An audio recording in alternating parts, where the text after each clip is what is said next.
travaillant déjà dans tout ce qui est thérapeutique, on peut se dire j'ai pas confiance, j'y arrive pas, je trouve pas les mots, je panique.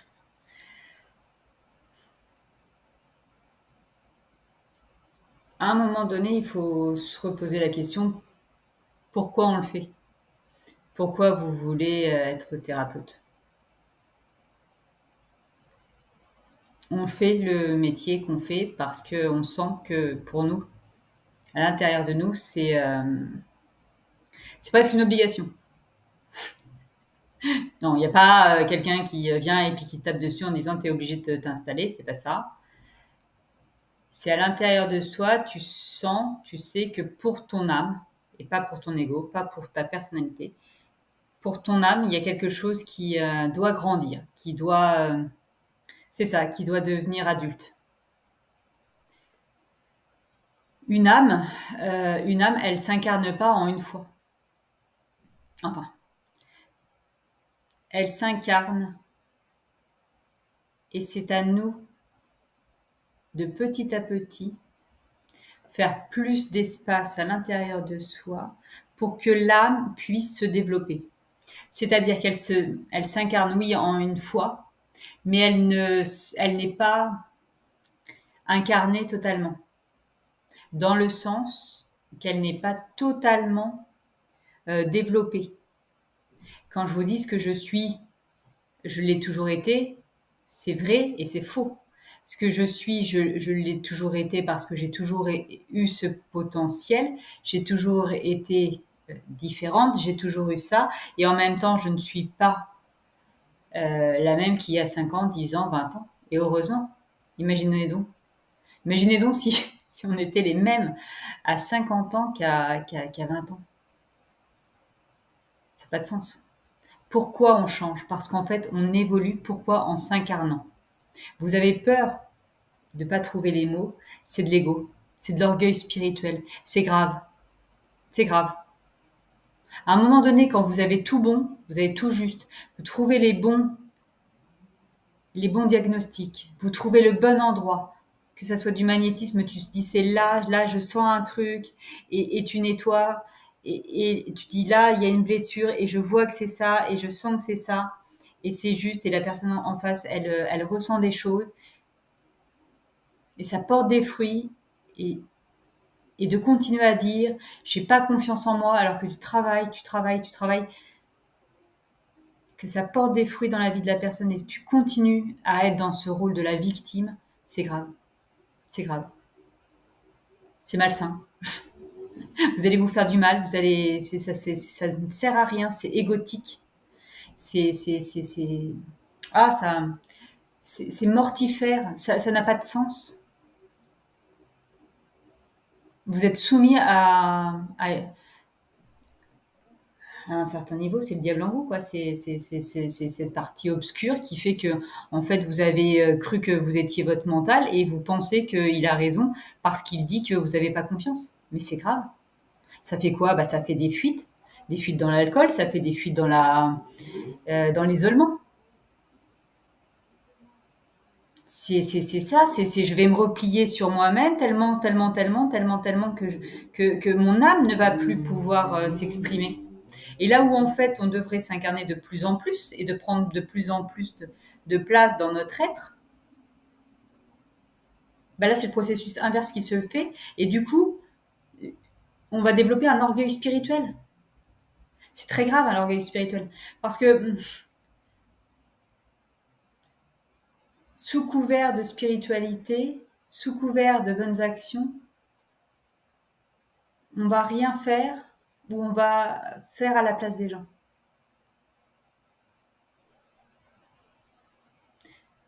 Que vous n'ayez pas confiance en vous parce que vous n'avez pas travaillé, c'est normal. Et c'est plutôt sain. J'ai pas confiance, je sais pas si je vais y arriver, c'est normal, c'est la première fois que tu le fais. Je veux dire, c'est plutôt normal, c'est plutôt sain. Douter quand t'as jamais travaillé, c'est plutôt sain. Sans déconner. C'est pour ça qu'il faut du temps. Et la confiance, elle s'acquiert comment? Par le travail. Donc il faut travailler. Il faut travailler et il faut surtout avoir l'honnêteté, l'humilité de demander aux personnes si ça porte des fruits dans leur vie. Vous voulez avoir confiance en vous? Il faut travailler. Il faut lâcher là et il faut vous poser la question pourquoi vous travaillez. Vous travaillez pour votre âme, pour votre cœur, parce que ça vous fait du bien de faire du bien aux gens. Vous travaillez pour la lumière, pour Dieu. Et vous travaillez pour un autre être humain. Donc, oui, vous travaillez pour vous dans le sens où c'est vous qui êtes à l'initiative, c'est vous qui allez proposer un soin, que ce soit de la guérison d'âme ou que ce soit un soin magnétique, énergétique, spirituel. C'est vous qui sentez que voilà, ça vous porte, même si effectivement c'est challenge. Hein. Parce qu'effectivement, oui, on ne sait pas si on aura les bons mots. Et alors, vous n'êtes pas psychologue? Vous n'êtes pas politicien? Si? Parce que c'est la voix des politiciens, si vous voulez trouver des bons mots pour bien parler. Mais sincèrement, face à l'horreur, il n'y a pas de mots. Vous voulez dire quoi quand vous diagnostiquez des traumatismes? Quand c'est d'une horreur, mais il n'y a pas de mots. Quand tu es face à quelqu'un qui te raconte son histoire et que cette histoire-là, c'est insoutenable. Là, t'as qu'une envie, c'est de pleurer ou de vomir. Mais on n'est pas des psychologues, on est des thérapeutes. On est là pour être en humanité avec les gens. On n'est pas là pour leur donner des leçons, on n'est pas là pour leur dire ce qu'il faut faire. On est là pour prier pour eux, pour guérir leurs blessures, pour faire en sorte que la lumière vienne apaiser leur douleur. Faut se servir du mental pour ce qu'il est fait. Le mental, il doit servir à organiser votre vie. Point barre. Point barre. Il ne doit pas vous dire ce que vous avez à faire, ni pourquoi vous devez le faire. On se sert de notre intelligence et de notre cœur pour poser les choix. Le mental va te séparer les choses. C'est le but, il sépare. Donc il isole. Donc c'est normal. Il est fait pour ça. C'est un outil fait pour ça. C'est un couteau. Ça tranche. Donc c'est très intéressant. Ton mental, il va te permettre d'organiser les choses. C'est-à-dire que si tu dois aller voyager aux îles Canaries, va quand même falloir te servir de ton mental pour poser tes congés, pour faire un budget, pour organiser le voyage, peut-être aussi les activités sur place. Ton mental, il te sert à faire ça. Si ça, ça, il faut le faire. Enfin, si tu vas direct et que tu as un CDI, peut-être quand tu vas revenir, tu n'auras plus de CDI. Bon, si tu voulais pas le garder, c'est bon. C'est ce qu'il faut faire. Mais si l'idée, c'était de revenir embaucher, ça va être plus compliqué. Notre mental, c'est un outil extrêmement puissant, sauf qu'en fait, il est l'outil. Et aujourd'hui, c'est lui qui donne les ordres. Et ça, c'est pas possible. Enfin, c'est possible parce que ça se fait. Mais ça ne doit pas être possible. Dans l'idée, c'est que ça ne doit pas être autorisé par vous. C'est-à-dire vous avec votre intelligence, vous avec votre cœur, vous avec vos sentiments. Vous devez prendre le temps de vous réapproprier toutes les sphères de votre vie. Est-ce que je veux faire ça? Ce métier-là? Oui. Ok. Donc sachez que ça ne sera pas facile tous les jours. Parce qu'effectivement, c'est challenge au début. Et puis c'est challenge à chaque fois parce qu'à chaque fois, vous avez quelqu'un de nouveau. Que vous les ayez vus ou pas vus, entre-temps, ça a bougé et donc il y a des nouvelles choses. Et avant de connaître toutes les facettes d'une personne, il faut plusieurs années. On travaille avec le spirituel, avec l'esprit. On travaille avec le subtil. Donc c'est subtil. Faut être là, faut être en bonne santé, faut être disposé, il faut que la personne elle soit ouverte effectivement à ce que ça se passe. À partir du moment où vous vivez ici, vous ne vivez pas, c'est quelqu'un d'autre qui vit en vous. C'est un monstre. C'est le monde que vous alimentez. Votre mental, là, ici, là, il est là. Et puis, ça chauffe. Puis ça fait mal. Et puis ça tape.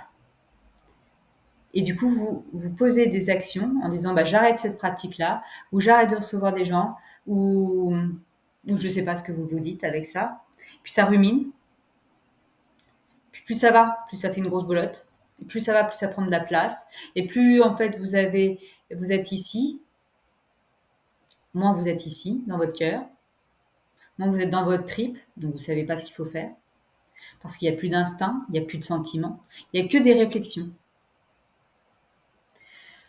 À un certain niveau, on est arrivé à un moment, où sans déconner, c'est hyper intéressant, on a remplacé je pense donc je suis par je sais donc je suis. Je pense, ça devait être, normalement, dans la vraie version, ça devait être dire j'ai des idées lumineuses, j'ai des idées, des pensées qui me viennent, qui sont de Dieu. Je pense, ça veut dire que je me sers de mon intelligence pour organiser par le mental ma vie. C'est ce qui faisait qu'en fait on se dissociait effectivement des autres règnes. Mais on est bien d'accord, on a tous les règnes en nous. Et puis on est en évolution. Donc on tend vers le divin. Aujourd'hui, les gens pensent qu'ils sont ce qu'ils savent. Ça veut dire que plus je vais en savoir, plus je saurai. Mais en fait non, tu ne sauras jamais. Parce que tu vas continuer à chercher à savoir des choses. Or, je sais comment fonctionne un pendule. Je sais comment trouver des réseaux. Je sais comment, j'en sais rien. Je sais des choses spirituelles, donc je suis supérieure à celui qui ne sait pas des choses spirituelles. Je sais trouver la présence d'une âme errante, donc je suis supérieure à ma mère, qui ne sait pas trouver des âmes errantes. Il y a un truc dans l'esprit humain qui est en train de vriller, qui dit je sais des choses, donc je suis supérieure à celui qui ne sait pas ces choses-là.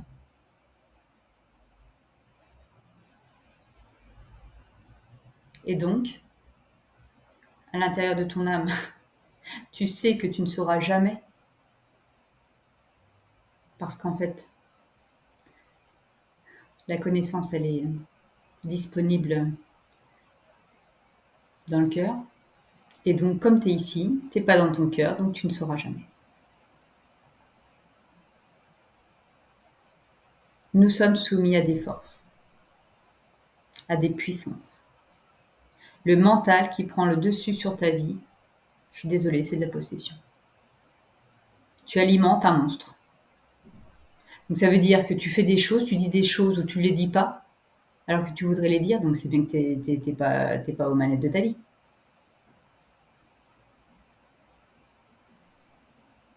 C'est une réalité. Il faut se déposséder. De quoi? Il faut déposséder en tout cas son mental d'une partie de pouvoir qu'il n'a pas à avoir. Est-ce que ce que vous faites, ça fonctionne? Est-ce que vous aidez les gens? Est-ce que le feu a été coupé? Est-ce que la verrue a disparu? Est-ce que la sciatique a été soulagée? Est-ce que la blessure d'âme a été libérée? Est-ce que la rancœur s'est atténuée? Est-ce que la vengeance s'est atténuée? Est-ce que... Voilà. Est-ce que dans la vie de la personne, ça a changé quelque chose? Si ça a changé quelque chose, c'est que vous avez fait le job. Et j'espère que vous le faites effectivement dans le sens de la lumière, c'est-à-dire pas pour être. Je fais le métier que je fais pour être. Il faut faire les choses. Si ça reste qu'ici, ça ne servira à rien, ça ne servira à personne. Vous devez travailler. Apprendre des choses, c'est chouette, mais il faut les mettre en pratique. Si concrètement, je sais comment coudre une robe, mais que je m'y mets pas, ben, je vais vivre à poil, voilà. Alors bon, je suis pas sûre que je vais pas me cailler les meules quand je vais sortir dehors. Je sais comment fonctionne une machine à coudre, je sais comment bâtir un patron. Ah, mais si tu le fais pas, tu n'auras pas de robe. En fait, tu vas faire une robe, elle ressemblera à ce qu'elle ressemblera. L'idée, ça sera, est-ce que elle me couvre? Est-ce qu'elle me protège du froid? Peut-être qu'elle réussira à m'embellir si j'arrive à bien coudre. Le tissu de lui-même parlera. L'amour que je mettrai dans cette robe parlera. La noblesse, effectivement, de la matière parlera. Là, j'aurais choisi, effectivement, la bonne matière par rapport à la saison qui fait. Vous n'avez pas confiance parce que vous voulez pas avoir confiance.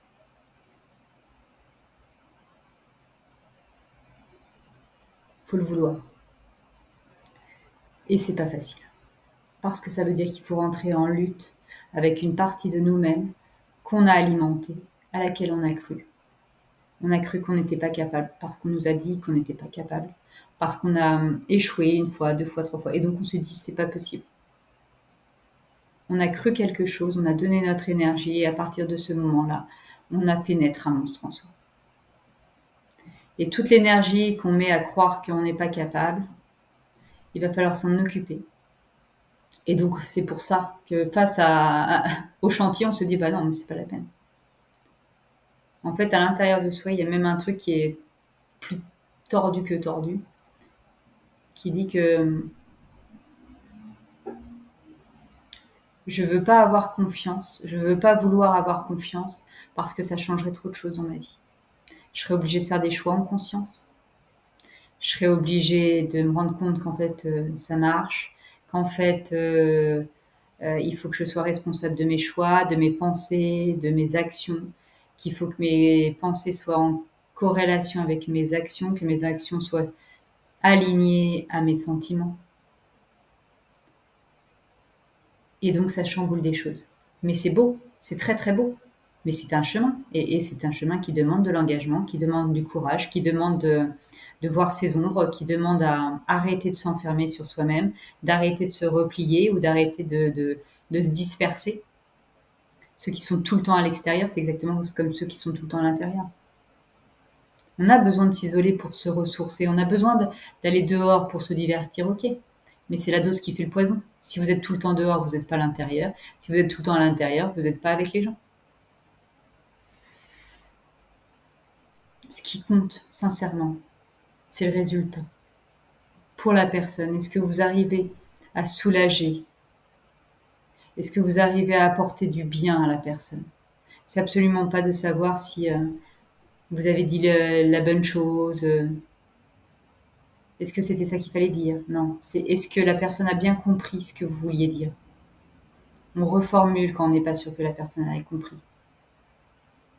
Voilà ce que je trouve. Je trouve là une tension. Je trouve là cette blessure-là, à cet âge-là. Est-ce que ça vous parle? On parle entre humains. On parle pour que la personne reprenne le pouvoir sur sa vie. Et le thérapeute doit être celui qui effectivement est un peu plus en chemin et donc qui a compris que son mental était un obstacle. Et que ce mental-là, il allait falloir le dompter. Il allait falloir lui dire couche, couche, panier, parce que c'est pas toi qui décide ici. Qui c'est qui décide? C'est ma tête, c'est mon intelligence, et c'est pas le mental. Il faut dissocier les choses. Et il sert à ça le mental. Structurer, organiser, faire en sorte de séparer les choses. Mais il ne doit pas dire pourquoi on le fait, parce que pourquoi on le fait, c'est dans le cœur. Il doit proposer une organisation, mais il ne doit pas donner les ordres. Merci.